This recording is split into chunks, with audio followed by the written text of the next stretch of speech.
My name's Dave DeBow, founder of MoneyPartnerFormula.com, and this show is built for everyday real estate investors who are actively doing deals and looking to scale using other people's money. So if you're an active real estate investor and you want to get featured on this show to talk about your own real estate and capital raising experiences, then just go to daveinterviewsyou.com. Now let's get rolling with this episode, and remember to subscribe for daily interview content. Hey folks, welcome back. Have you ever driven by one of those vacant big box stores that's just been kind of sitting there doing not much of anything for a number of years? Well, if you have, you're going to be especially interested in today's interview because my special guest, zooming in from recently hurricane hit Wilmington, North Carolina, is Clint Harris, and Clint works with Nomad Capital, and these guys convert old vacant big box stores into really, really profitable self-storage facilities. And that's what we're going to dive into today. So Clint, welcome to the show. Great to have you.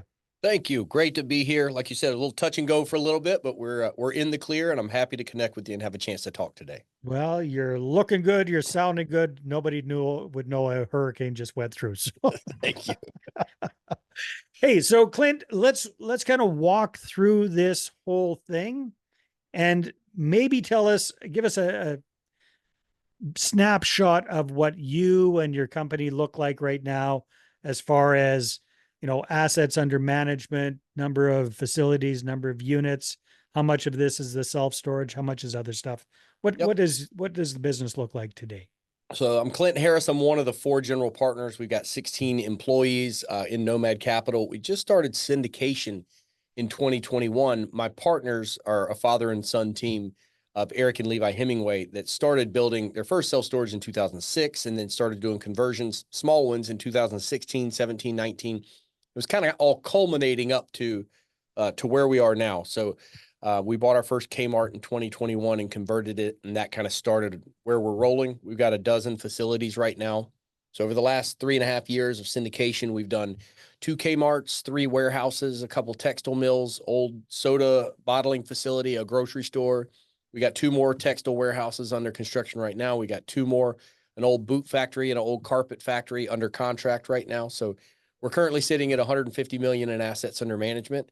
We got a 5-year goal to get to $500 million and 10-year goal of $1 billion, all primarily focused on that conversion strategy. Very, very cool. So you got your secret sauce, which is the conversion strategy. Would you mind sharing with us, Clint, kind of, A to Z, well, maybe not A to Z, but one to 5, give or take, how that whole process happens, how you find these kind of properties, how you determine if they're a good area to have self-storage in, what kind of, what the advantages are of doing this versus buying existing self-storage or building from the ground up, that kind of stuff.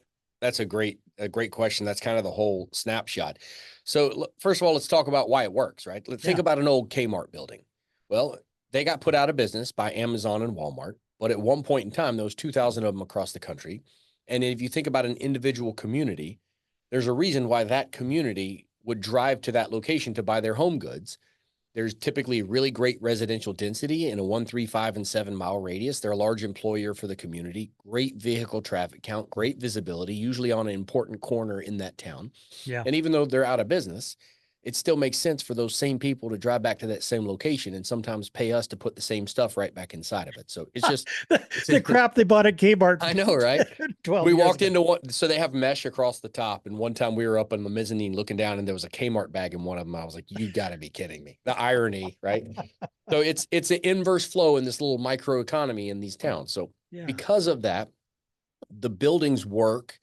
They've typically been sitting empty for 8 to 10 years. We like those ugly duckling projects with the hole in the roof. They just been sitting there wearing down, and the town is ready for somebody. Just desperate to get rid of this sucker. Yeah, you got it. Since the bankruptcy, a lot of times, those buildings would go out of business, but the bankruptcy would still pay $350,000 a year to the owner of the building for 3, 4, 5, 6, 7 years sometimes. So they sat empty during that whole time, just degrading. And when it's all said and done and the lease is over, they're just willing to sell them for whatever they can get for them. Mm-hmm. So we buy those old buildings. We're buying them for pennies on the dollar. Here's the reason the whole thing works. If you and I go want to build a self-storage facility from the ground up right now.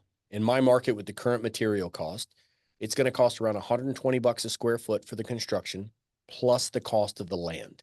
Wow. Across all the properties that we've done over the last 3.5 years, for the cost of the building, the land, the construction, the parking lot, everything, our average is just under $65 a square foot. And it takes us about 12 months. Ground up development, you're going to have to find 5 to 7 acres, and it's going to take you 3, maybe 4 years by the time you do the entitlement, the engineering, the development, the permitting, and everything else. So our model is we move into these small secondary, tertiary towns across the Southeast that are having massive population growth because people have been pushed out of the more expensive urban areas, snatch up that old big box retail building. We convert it in 12 months. We're doing it for dirt cheap because I have an acquisition team looking at 50 to 70 properties a week to get down to maybe 1 or 2 a month that we're going to send an offer on. Wow. I raise the capital from our private pool of investors, and then we do the construction at cost plus 12%.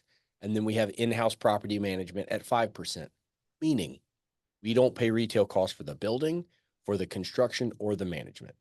That's the key. Our job is not to get rich on construction or property management. It's to land at a really low loan to value on these properties. When we're done, we're typically sitting around 35 to 40% loan to value, which means in addition to the preferred return and cash flow that our investors earn, we do a cash out refinance at or before 5 years. Our goal is to try to double everybody's money because when you pay people out by refinance, it's non-taxable. Right. This is the BRRRR strategy that we've all been talking about for years now. It's the same thing on a commercial scale. We are going to buy one of these buildings for a couple million, 1.5 to 2.5 million. We're going to put 2 to 3 million into it. And as a stabilized self-storage facility, it's typically worth in the 13 to 17 million range. Wow. Yeah. We refinance, we recapitalize, we move on to the next. That makes a lot of sense, Clint. Very, very, very smart. So can you paint me a picture of how you transform an old Kmart into a self-storage facility? Like I got the picture of the Kmart. How does that look after you guys have done the 12 months of rehab construction? Full paint on the exterior. We're cleaning up, fixing the awnings, typically like gray and blue with big block letters sticking out, self-storage, make it very obvious with the City Storage logo. City Storage is the brand name under which we operate. So we make it pretty easy to recognize. The first Kmart that we did, we actually cut a big hole in the front and back and we made it a drive-through. We thought it was genius. We thought everybody would rent those right by the drive-through first. The reality is people are price conscious and they still rented the farthest units first. Cost us a couple $100,000 to put that drive-through in, and it's cool. But if we had converted that to storage, the property would have been worth more. So you live and you learn. On paper, it seemed like a great idea. But since then, it's basically a giant brick shell. We convert it, put LED lights. Usually we're craning new AC units onto the roof. We're fixing the ductwork, fixing ceiling tiles or whatever there may be from holes in the roof and leaking. And then we're just going in and we're putting boxes inside the hole inside, maybe 550, maybe 700 units on the inside. And then we build out a small office at the front. Sprinkler systems is typically already there. We may have to replace the heads. And then we're putting in touchscreen kiosks, QR codes. Let's be honest. It's not rocket science. Like with self-storage, we're renting someone a box of air. There's no kitchens, there's no bathrooms, there's nothing. We're taking an existing shell, buying it for a fraction of what we could build it for. And then we fill it out with shells. Now, it takes a long time. And if one little thing goes wrong, it can be a very expensive line item when it's a dime per square foot across 97,000 square feet. But at the end of the day, that's it. It's one of those things that the most important thing is actually the time. You need to get it turned pretty quickly because on a purchase that size, when you're done building it out, it's worth way more than you started, but it's empty. Now you got to fill it up, right? So if you're using retail construction, if you're paying retail costs for the building, you're paying retail costs for commercial construction and retail costs for the management, it really doesn't make it worth it. It's going to take you 2 to 2.5 years to build it out. Your prices are going to be exorbitant compared to doing in-house. So The reason it works is full vertical integration. We don't pay retail costs for the building, the construction, or the management. We want to get in there and do it quick. This is all we do. This is the focus. So that's the reason it works. Mm-hmm. And we can control the risk, but it's not exactly rocket science. So I'm still trying to get a picture when somebody rents a unit in one of these facilities. Dumb question. How do they get their stuff in and out of this thing? Like, do you have elevators in there? Is it multiple stories? Is it, how's it kind of Yeah, work that's a on the inside? great question. So we've done projects where, like, if a building has a 22-foot ceiling, we can put in a mezzanine, right? And put an elevator in. Then it just depends on, can that area sustain twice the square footage of storage as one level. But typically, like with a Kmart, their buildings aren't tall enough for that. So Okay. they'll pull up to the front door. We'll have large swinging doors on. We have carts there. If it's after hours, we have a touchscreen kiosk and people can punch in a code to rent a unit or to get in. And then the doors open up, and then there's maps to the different sections of the buildings where they can follow to get where they need to be. And they're just rolling their stuff there on a cart, put it in their unit, close it up. We have a vending machine with locks on it. They can close it up from there. Usually there's multiple entrances around the building, and typically one primary that may be a covered entrance or have a ramp, make it, loading docks and things like that. So sometimes people will typically, as you're leasing up, they'll pick which unit they want based upon what they're moving and where they need the access. And obviously, as it gets full, people are taking whatever they can get, and the prices are higher. Well, that was the other question that I've got for you is it seems to me that a lot of areas are getting pretty saturated with self-storage.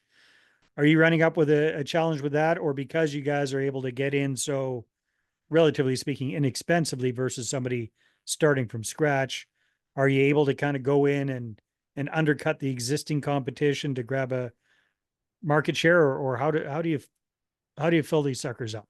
Yeah, we've never had to worry about that yet, but we could. And it's nice to know that that's a card that we could play if we needed to. But the reality is, what matters with storage is about a 7-mile radius. Yeah. That's about it. That's about as far as people want to drive. You're not driving 12 miles to the other side of town to get a unit that's $12 cheaper a month. It's all about proximity. So the reason we like these big box retail buildings, they were built there for a reason. Yeah. Strong 1, 3, 5, and 7-mile radius residential density, and good vehicle traffic count and visibility. So if we get that building, we move into that area with an existing underserved demand, and we convert that building in 12 months, even if somebody comes into that space and tries to build, it's going to take them 3-4 years before it gets to where it needs to be. And typically we're full before then. We don't have to play the pricing game that often. I think one of the biggest things to know is that the self-storage consumer has really changed. The average that people used to be in the facility. Well, let me ask you that. It's a good conversation starter. What percentage of people that use a self-storage, climate-controlled self-storage facility do you think are in the units more than once a month? What percent? I'm taking a scientific wild ass guess. I'll Right. say 25%. You are way closer than most people. The average guess is like 15 to 20%. And some people are way low. The average right now is 32%. So 32% of the people in a self-storage facility are in there more than once a month. They're in and out. Like That's it. The millennial population is using more storage than anybody else right now. They make up 32% of the population, 34% of the population, but they're using 38% of storage. You think baby boomers, you think old metal self-storage buildings, Christmas decorations, bulky furniture, heirlooms. That's not what's happening. What's happening is the millennials can no longer afford to buy houses. When you buy a house that has a garage, an attic, a basement, they're not getting that. They're renting. When you rent, it's based upon the square footage that you're getting. So instead of renting a 2-bedroom condo for $1,800 a month, they'll rent a 1-bedroom for $1,300 a month, and then they'll get a storage unit for $150 a month. The items that they are storing is vastly different than what you saw before. It's winter clothes, it's wakeboards, mountain bikes, fishing rods, snowboards. It's an extension of their closet, extension of their garage. Yeah, So that makes a lot because of of that, sense. they're in and out, which means if you're doing storage right now, it needs to be safe, secure, well lit, easy access, centrally located, and it has to be climate controlled. They got to be able to get in at 6 a.m. on a Saturday and get their road bike or their wakeboard or their mountain board and their snowboard and their bibs and head off to the mountains, right? Mm-hmm. They're in and out vastly more than what we've seen before. It's our job to use that information to pick the right location, which is why we love big box retail and give them easy access to that building and a great visibility and traffic count to just be able to pop in and pop out on their way out of town. So that's kind of, we want to use that data of the consumer to determine how to put the best product out there. Very, very interesting, Clint. I had no clue about that, as I'm sure most people didn't Most either. people don't. Yeah, you would never know. Yeah, man. So I would imagine like you guys are getting a bargain on these kind of facilities that you're buying and converting. What do you guys find works best these days for syndicating these deals, bringing on investors and raising capital for these kind of self-storage conversions? Yeah, most of our deals have always been really small. Like so we would have an average of 12 to 17 investors per deal. So we were a 506B syndication, which means we were allowed to bring on non-accredited investors, Yeah, just friends, buddies. friends and family, people that have an extra, I have a background in medical sales. I spent 16 years implanting pacemakers and defibrillators. So a lot of our investors are the cardiologists and surgeons that I used to work with, but a lot of them are the nurses that I worked with. And a lot of them are the employees that we have in our company. And they're allowed to be in because we can have up to 35 non-accredited investors. It's hard to scale that way. So this past year, we started a fund. I've got a $10 million fund that I'm just about to close out that is being used to purchase 4 properties. So 2 are already closed and under construction. The other 2 are closing in the next 30 days. We didn't want to leave those investors behind. So we opened it as a 506B friends and family. We got our 35 investors in, and then we converted that to a 506C, which means from that point on, we can only accept accredited investors, but I can advertise it and I can talk about it on great shows like yours and let people know, hey, this is what we're doing. Before I wasn't allowed to do that. And that's obviously something you have to do to scale and raise $10 million in one fund. But the reality is I'm not raising $50 million for an apartment complex project. I'm raising a couple million here, a couple million there. I've only raised, I think, $20 million over the last 2 years. So we're getting the building so cheap that's the model. We've looked at institutional money. We've talked to some family offices. The reality is we like staying smaller. We like giving opportunity to those everyday investors. The rich get richer. They have plenty of opportunity. The reason we're called Nomad Capital is because a nomad is somebody that goes where they want, when they want, and does what they want. And our core value, our employees and the people invested with us, is that we want to build a tribe. Right? We want to build a tribe of real estate nomads to create that freedom for people that don't always have that opportunity. So that's our model. That's what we're with. We've got about 160, 170 active investors right now. I think we haven't sold anything yet. We're at 150 million in assets under management. We know we're going to sell 1 or 2 properties here or there as we trim the portfolio. Yeah. So my anticipation is over the next year or 2, we probably get to the point where we're not raising capital anymore because there's enough money within our pool of investors that we can kind of keep that group together and keep rolling forward. Very, very cool.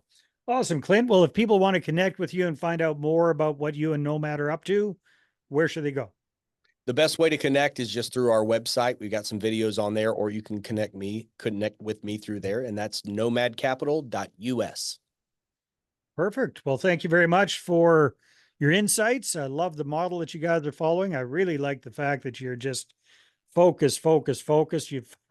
You've found your secret sauce and you're just scaling that up. That is so smart. So many people get distracted and do too many different things in too many different markets. So hats off to you guys for keeping it dialed in. And really appreciate the insights, especially about what the reality of today's storage consumer really is, especially with the millennials. That was eye-opening. Well, yeah, I'm happy to share it. Happy to be here. And thanks for the platform and thanks for your time. My pleasure. All right, everybody, take care, and we will see you on the next episode. Hey there. I really hope you enjoyed that episode. And as always, if you want to listen to more daily interview content, make sure you subscribe. And if you're an active real estate investor and you're doing deals and you'd like to get featured on this show, then just head over to daveinterviewyou.com. Now, at moneypartnerformula.com, we help real estate investors to create a process for predictably getting capital so they can do more deals without relying on hard money lenders or the banks. We do this by building them a private capital marketing system. Now, if you want help turning yourself into a big money capital attraction machine, then book a call with our team to see how we can help. Just visit moneypartnerformula.com to find out more. All right, take care, and we'll see you on the next interview.